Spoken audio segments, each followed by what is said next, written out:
Good morning students. आज के video में हम लोग प्लास्टिड्स अर्थात लवक के संबंध में अध्ययन करेंगे। लवक कोशिका द्रव्य में पाया जाने वाला कोशिका द्रव्य का सबसे सक्रिय कोशिकांग होता है।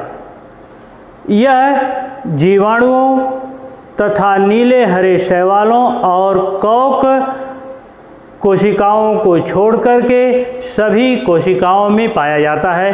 यह कोशिका द्रव्य का एक सक्रिय कोशिकांग होता है और सर्वप्रथम सन 1865 ईस्वी में हैकल नामक वैज्ञानिक ने प्लास्टिड की खोज किया था, परंतु सन 1885 ईस्वी में AWFS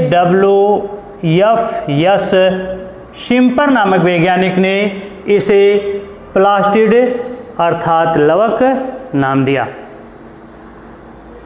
यह जीवाणुओं, नीले हरे शैवालों और कवक कोशिकाओं में नहीं पाए जाते हैं, फंजाई में यह नहीं पाए जाते हैं, परंतु अन्य यूकैरियोटिक सेल में यह पाए जाते हैं। इनमें इनके रंग और आकार तथा भोज्य पदार्थों के संचय के कारण हम इन्हें 3 भागों में विभक्त कर सकते हैं। Number 1 leucoplast, number 2 chloroplast, number 3 chromoplast. जो ल्यूकोप्लास्ट नाम रखा गया है ल्यूकस मीन्स कलरलेस और प्लास्ट्स मीन्स फॉर्म्स। यानी जो ल्यूकोप्लास्ट होते हैं, जिसे आप हिंदी में अवर्णीय लवक कहते हैं, यह पौधों के उस भागों में पाए जाते हैं जहां सूर्य का प्रकाश नहीं पहुंचता है, अर्थात यह सभी जड़ों और भूमिगत तनों तथा विभज्योतिकी कोशिकाओं, भ्रूण कोशिकाओं नहीं पाए जाते हैं। क्योंकि यह रंगहीन होते हैं, इसलिए प्रकाश संश्लेषण क्रिया में भोज्य पदार्थ का निर्माण नहीं कर सकते। लेकिन जब इस अवर्णीय लवक पर सूर्य का प्रकाश पड़ता है तो यह हरित लवक में परिवर्तित हो जाते हैं।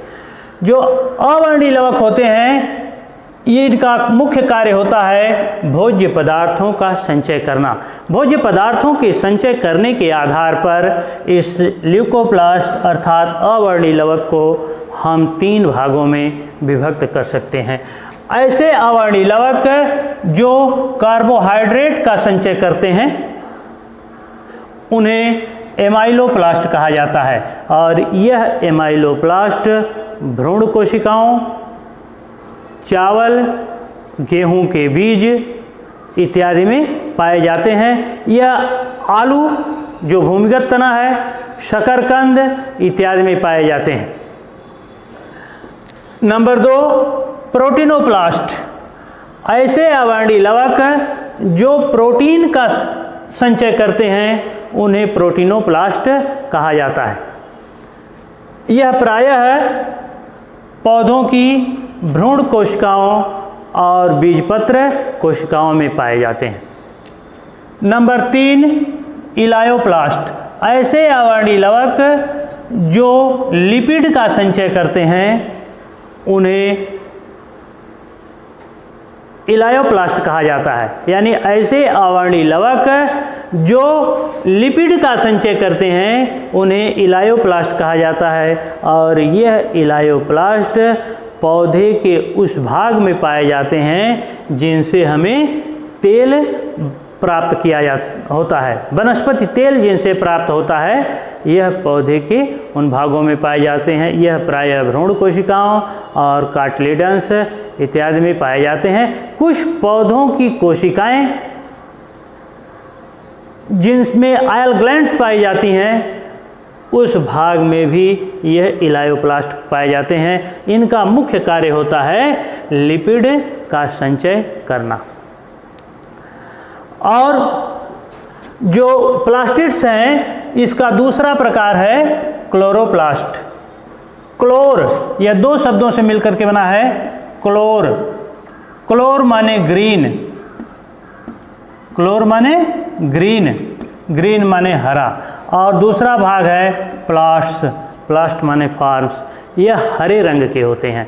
पौधे के उस भागों में पाए जाते हैं जिनमें प्रकाश संश्लेषण की क्रिया होती है। इस क्लोरोप्लास्ट में क्लोरोफिल नामक वर्णक पाया जाता है जो सूर्य के प्रकाश में प्रकाश संश्लेषण क्रिया द्वारा भोज्य पदार्थ का निर्माण करता है, जिससे पौधे के सभी भागों का पोषण होता है, उनकी वृद्धि और विकास होता है। प्लास्टिड का तीसरा प्रकार है क्रोमोप्लास्ट। पौधे में हरे के अलावा जितने भी रंग होते हैं सभी क्रोमोप्लास्ट के कारण होते हैं। इनका कार्य होता है, यानी क्रोमोप्लास्ट का कार्य होता है प्रकाश किरणों को अवशोषित करना और पौधे की सुंदरता बढ़ाना, पौधे को विभिन्न प्रकार का रंग देना, चाहे उसकी पत्तियों को रंग देना हो या पौधे में विभिन्न प्रकार के जो पुष्प खिलते हैं उसके जो विभिन्न कलर होते हैं, रंग होते हैं, वह सभी क्रोमोप्लास्ट के कारण ही होते हैं।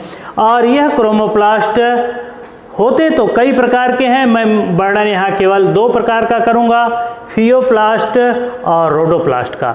जो फियोप्लास्ट होते हैं यह प्रायः भूरे कलर के होते हैं, फियोफाइसिन इसमें पाया जाता है। जो रोडोप्लास्ट होते हैं यह प्रायः हरा कलर प्रदान, लाल कलर प्रदान करते हैं। जो रोडो मीन्स है रेड कलर, यह पौधे को रेड कलर प्रदान करते हैं। और जो लाल शैवाल होते हैं उसमें यह पाए जाते हैं। इसमें मुख्य जो इसका लाल वर्णक देने वाला पदार्थ होता है वह फाइकोएरिथ्रिन होता है। तो इस क्रोमोप्लास्ट का कार्य होता है पौधे की सुंदरता बढ़ाना, उसको विभिन्न प्रकार का रंग देना और प्रकाश किरणों को अवशोषित करना। विभिन्न प्रकार के रंग देने के कारण ही पौधों की तरफ कीट पतंगे आकर्षित होते हैं। इसके बाद आइए हम लोग अध्ययन करें क्लोरोप्लास्ट की अल्ट्रा स्ट्रक्चर के संबंध में। क्लोरोप्लास्ट की अल्ट्रा स्ट्रक्चर का जब आप अध्ययन करते हैं, अल्ट्रा माइक्रोस्कोप से इसका अध्ययन किया जाता है तो देखा जाता है कि इस क्लोरोप्लास्ट के चारों तरफ दोहरी एकक कला का आवरण होता है। यानी क्लोरोप्लास्ट दोहरी एकक कला द्वारा घिरा रहता है। और एकक कला means unit membrane. Unit membrane ऐसी मेम्ब्रेन को कहा जाता है जो लाइपोप्रोटीन की बनी होती है, यानी यह लिपिड और प्रोटीन की बनी हुई अर्धपारगम्य झिल्ली होती है। और इसके अंदर इस क्लोरोप्लास्ट के अंदर जो द्रव्य भरा रहता है उसको स्ट्रोमा कहा जाता है। इस स्ट्रोमा के अंदर बहुत सारी नलिका जैसी ये संरचनाएं पाई जाती हैं जिसको स्ट्रोमा पटलिकाएं कहा जाता है। यह स्ट्रोमा पटलिकाएं इसमें एक दूसरे के ऊपर बहुत सारी व्यवस्थित होकर के एक सिक्के के ढेर जैसी संरचना बनाती हैं। इस सिक्के की ढेर जैसी संरचना को ग्रेनम कहा जाता है। इस तरह से एक क्लोरोप्लास्ट में लगभग 30 से 40 ग्रेनम होते हैं। और यह जो ग्रेनम बने होते हैं यह तस्तरी जैसी अनेक संरचनाओं की एक दूसरे के ऊपर व्यवस्थित होने के कारण बनते हैं। और प्रत्येक इस डिस्क जैसी संरचना को थाइलैकाइड कहा जाता है। थाइलैकाइड शब्द का प्रयोग सर्वप्रथम सन 1961 ईस्वी में मेंक नामक वैज्ञानिक ने किया था। यानी बहुत सारे थाइलाकाइड मिलकर के एक ग्रेनम का निर्माण करते हैं और एक क्लोरोप्लास्ट में लगभग 30 से 40 तक ग्रेनम होते हैं और एक ग्रेनम में लगभग 100 से 130 थाइलाकाइड्स होते हैं।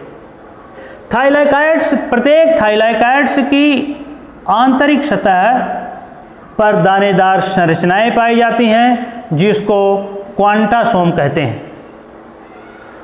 क्वांटासोम शब्द का इस्तेमाल सर्वप्रथम पार्क्स और विगिन्स नामक वैज्ञानिक ने सन 1963 ईस्वी में किया था और इन्हीं वैज्ञानिकों ने क्वांटासोम की खोज भी की थी।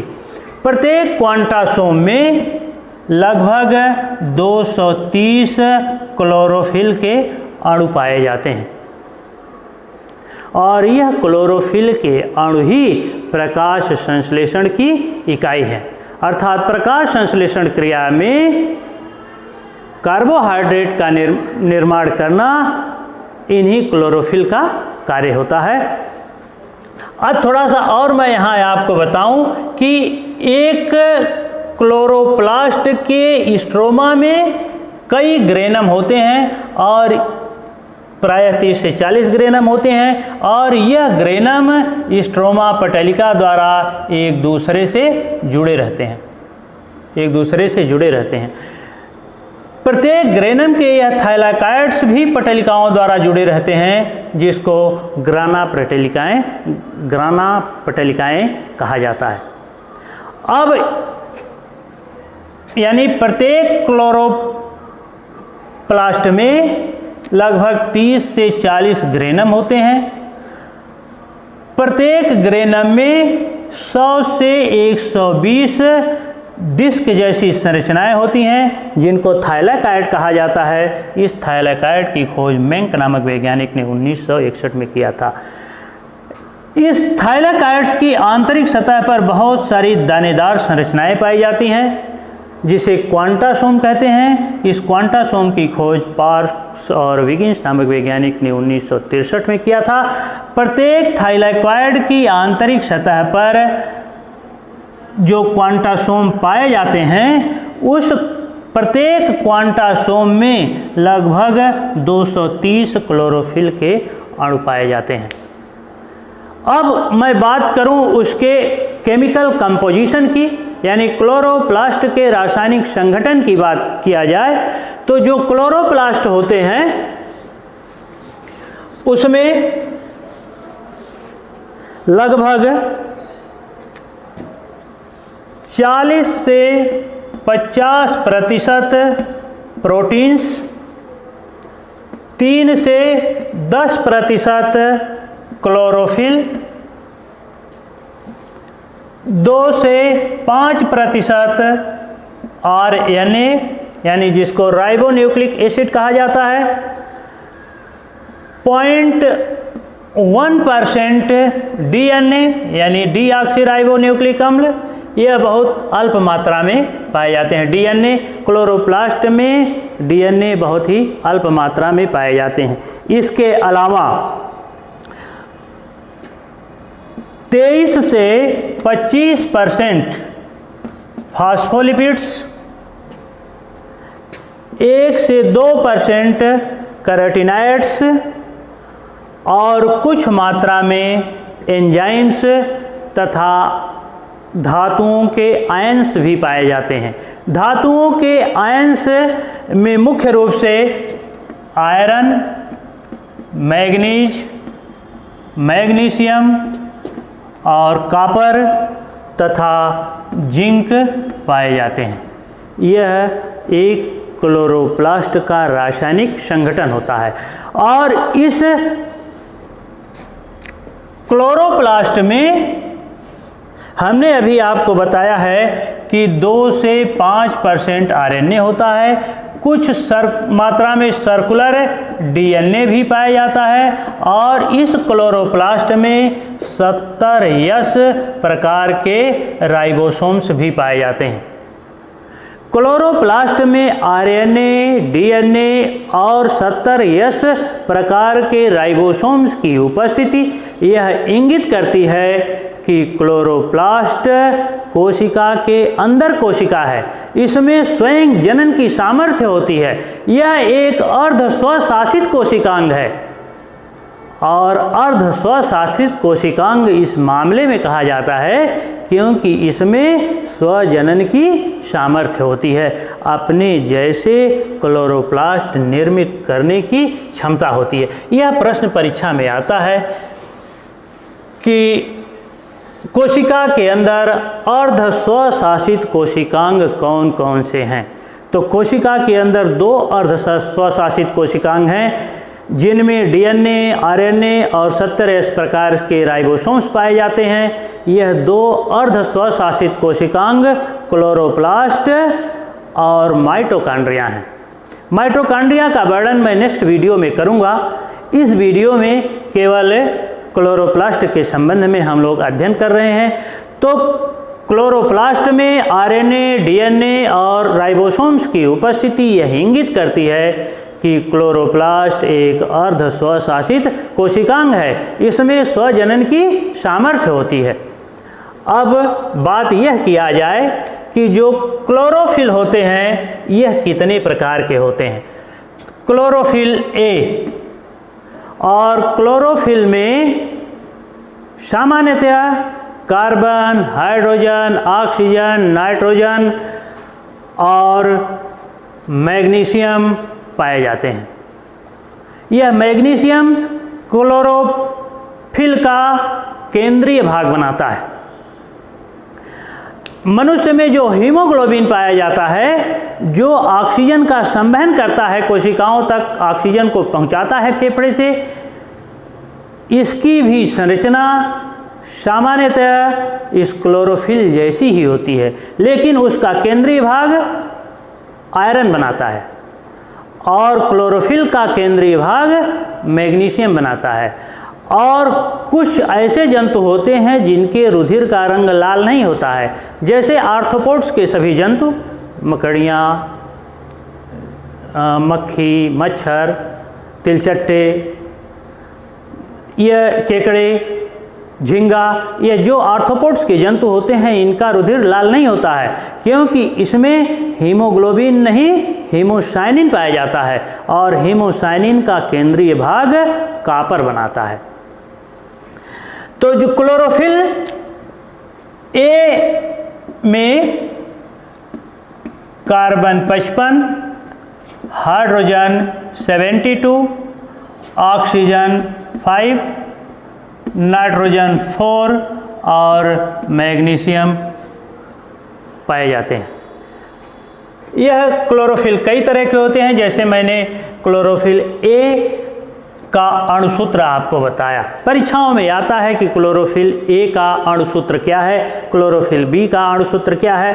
तो आपको क्लोरोफिल बी का अणुसूत्र मैं बताऊं, जिसमें कार्बन 55, हाइड्रोजन 70, ऑक्सीजन 6, नाइट्रोजन 4 और मैग्नीशियम पाए जाते हैं।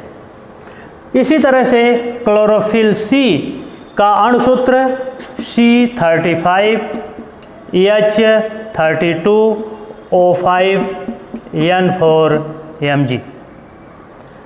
क्लोरोफिल डी का अणुसूत्र C54, H70, O6, N4, Mg होता है।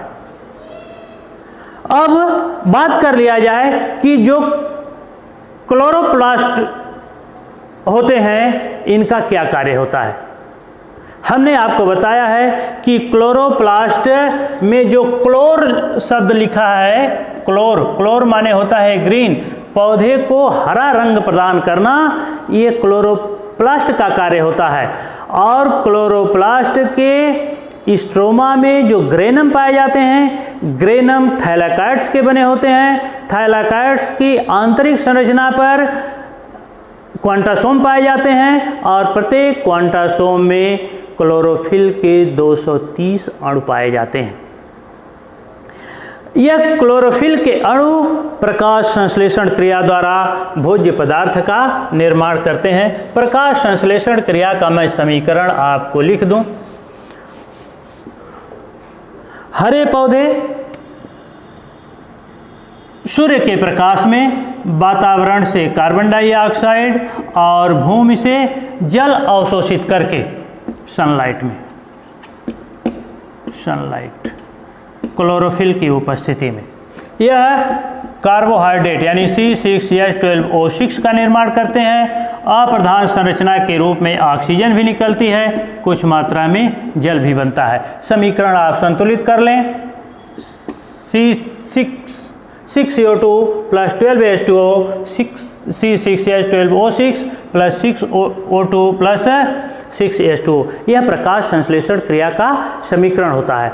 तो हरे पौधे यानी पौधे का हरा भाग जहाँ क्लोरोफिल पाया जाता है, सूर्य के प्रकाश में वातावरण से कार्बन डाइऑक्साइड और भूमि से जल लेकर के सूर्य के प्रकाश में यह कार्बोहाइड्रेट का निर्माण करते हैं।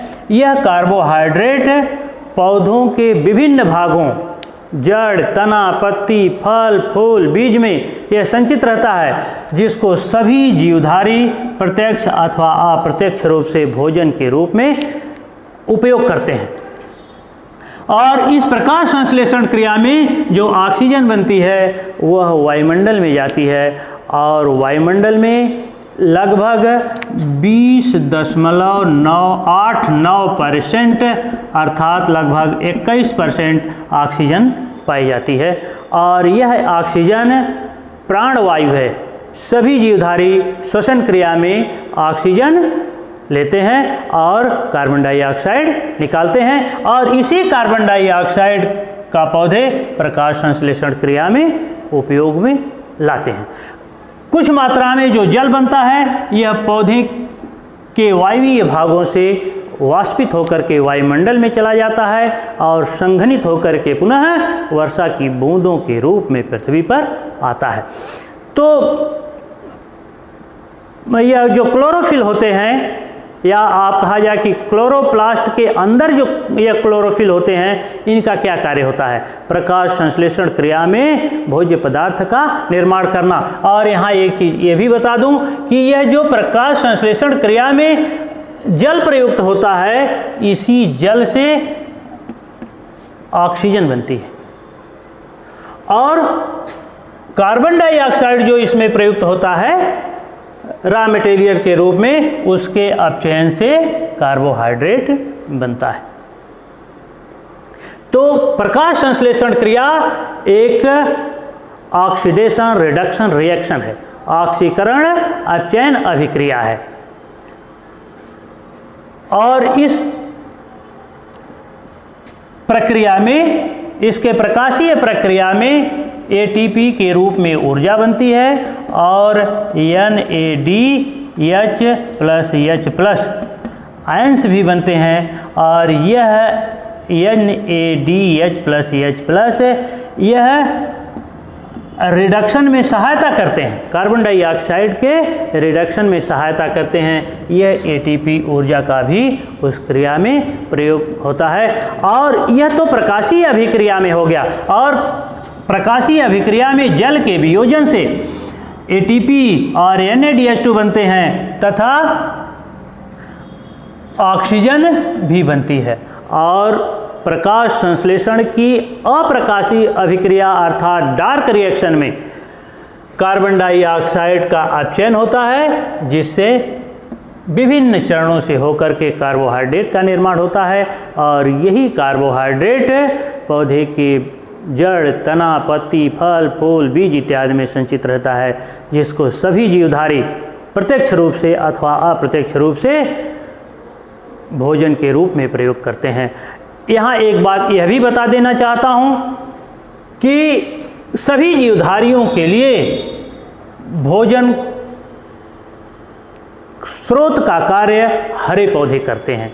चाहे वो शाकाहारी हों अथवा मांसाहारी हों, सभी प्रत्यक्ष अथवा अप्रत्यक्ष रूप से भोजन के लिए पौधे पर ही निर्भर हैं। और पौधे प्रकाश संश्लेषण क्रिया में भोज्य पदार्थ का निर्माण करते हैं और इस प्रकाश संश्लेषण क्रिया में वह सौर ऊर्जा का प्रयोग करते हैं। अर्थात यदि पृथ्वी पर पौधे न रहें तो कोई भी जीवधारी जो हेटेरोट्रॉप्स हैं वह जिंदा न रहे, और यदि पौधों को सूर्य का प्रकाश न मिले तो पौधे जिंदा न रहें। अर्थात पृथ्वी पर ऊर्जा का सबसे बड़ा स्रोत सूर्य का प्रकाश है। अब नेक्स्ट वीडियो में हम लोग कोशिका के दूसरे सक्रिय कोशिकांग के संबंध में अध्ययन करेंगे। Thank you.